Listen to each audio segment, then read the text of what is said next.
Hey everybody, welcome to Pain to Gain. I'm Dr. Bozak. I'm a pain physician with Pennsylvania Pain and Spine, and I'm going to talk today a little bit about how you can be more active and how maybe some of the things that we do can help you be more active, and also just what you can do. I know a lot of people out there, exercise to them may just be going for a walk or doing some of their regular daily activities, but there might be some things that could be really beneficial to add into some of that as far as strength training, to work on specific muscles, the core strength, the back, that I think really can make a big impact, and not only your quality of life, but some of the things that you're able to do with less risk for injury so that you have to come back and see us less.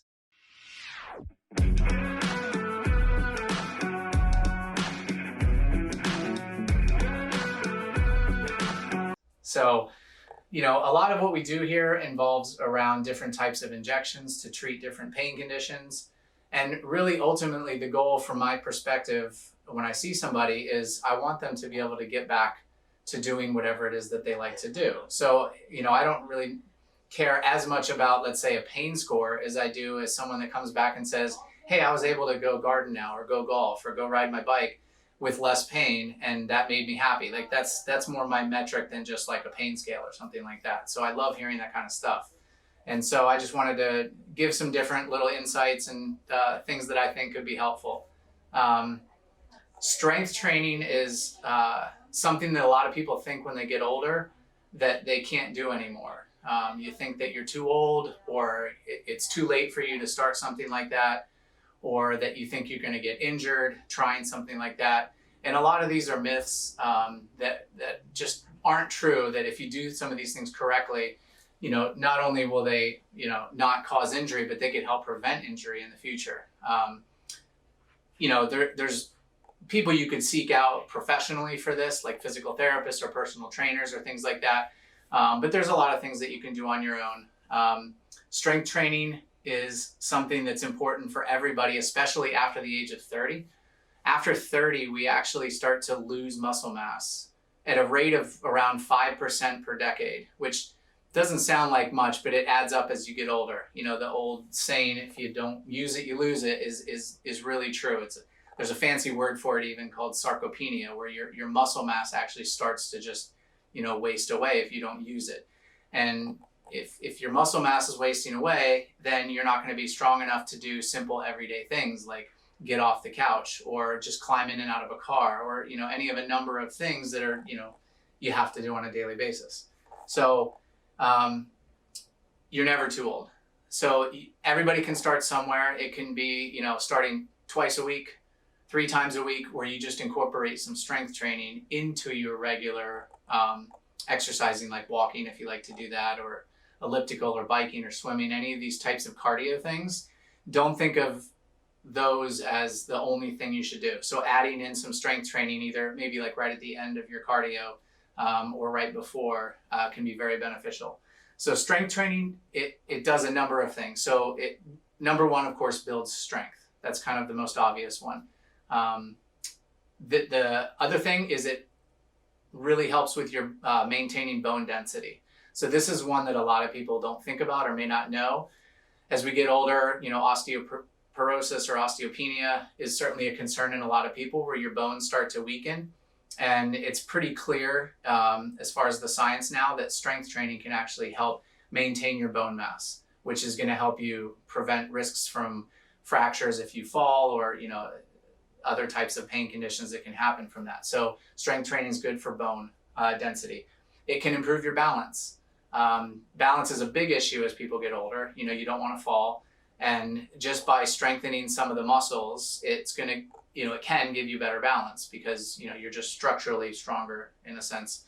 That sort of ties into decreased risk of falls. So it's been shown that people that do regular strength training, you have a decreased risk of falling, likely because of the previous things I mentioned. And the other thing that all of that ties into is independence. Independence is a big thing as we get older. And, the stronger you are, the more you're going to be able to do the different activities of daily living that you need to do to be independent. So the other thing I wanted to mention was some specific conditions that strength training can help with.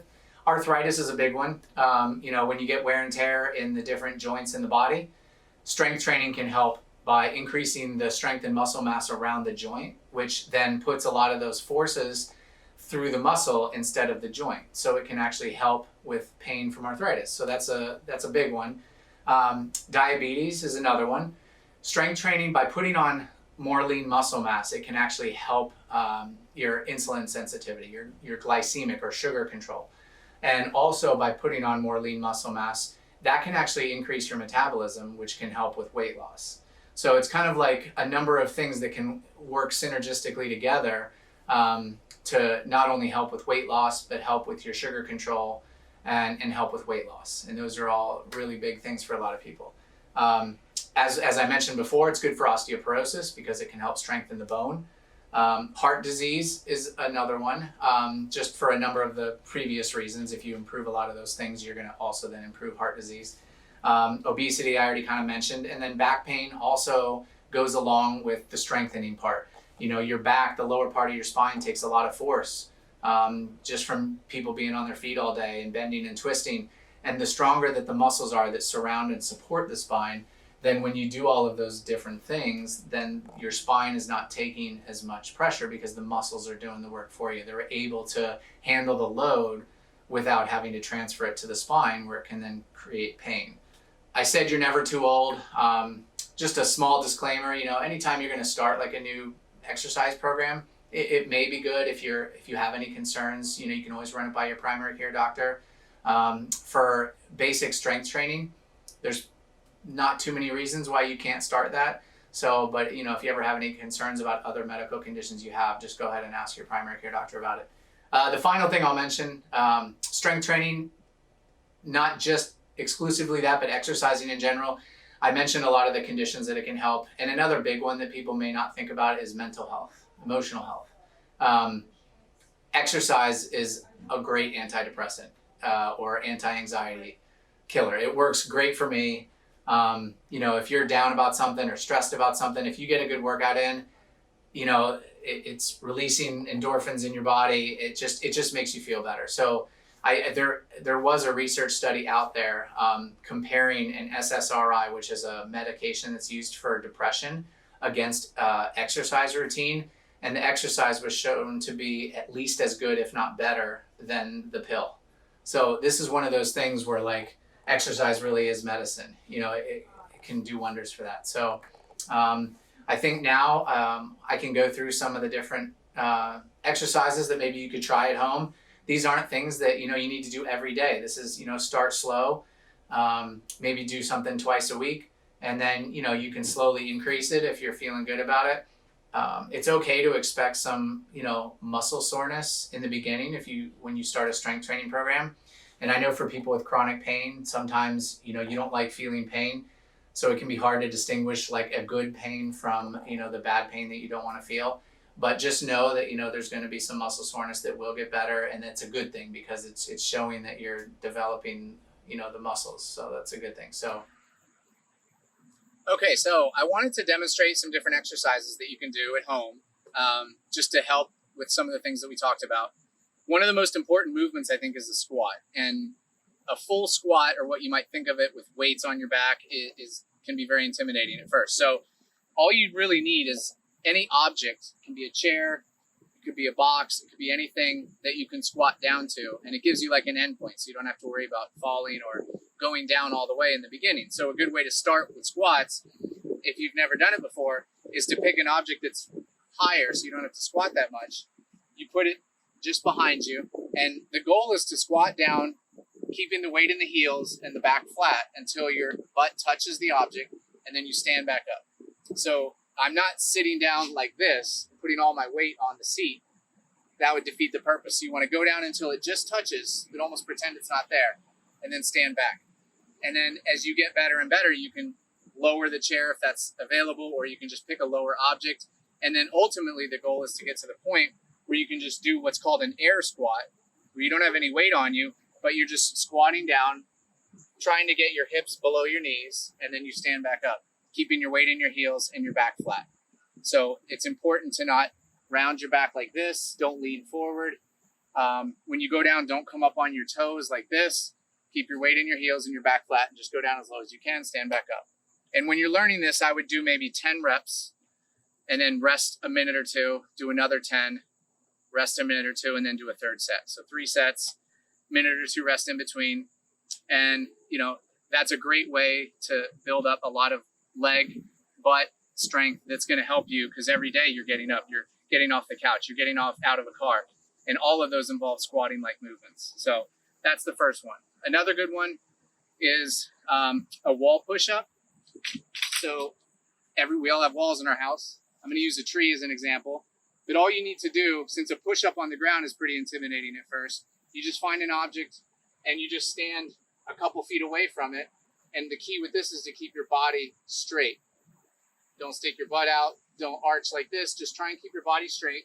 Put your hands on the wall, and then you're just going to come down and then push back up. And those are, you're getting the benefit of a push-up. It's just a more basic version to learn. And same as the squats, you can do sets of 10 reps times 3 sets.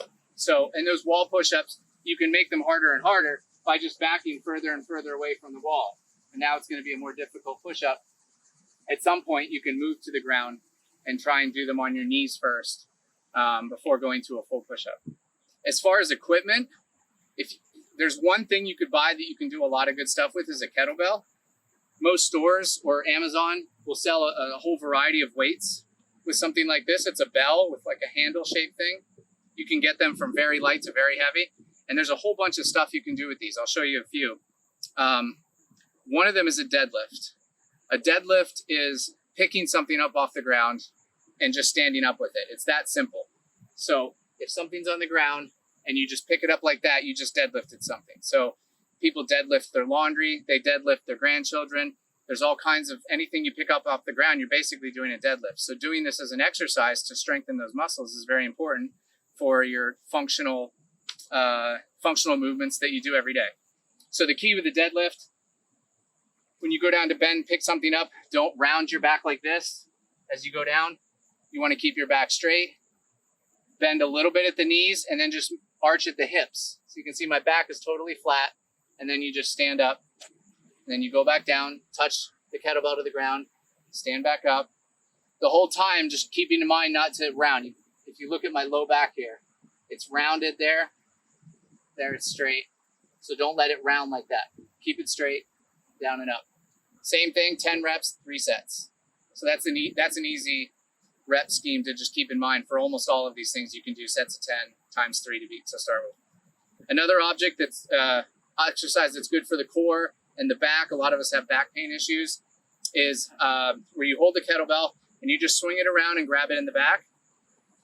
Just grab it here and then let go, transfer it around to the front, and then just do that 10 times each way. And it doesn't look like you're doing much, but every time that kettlebell's passing around the side, the weight's trying to pull me this way. So my core and sides muscles are trying to keep me upright as it comes around.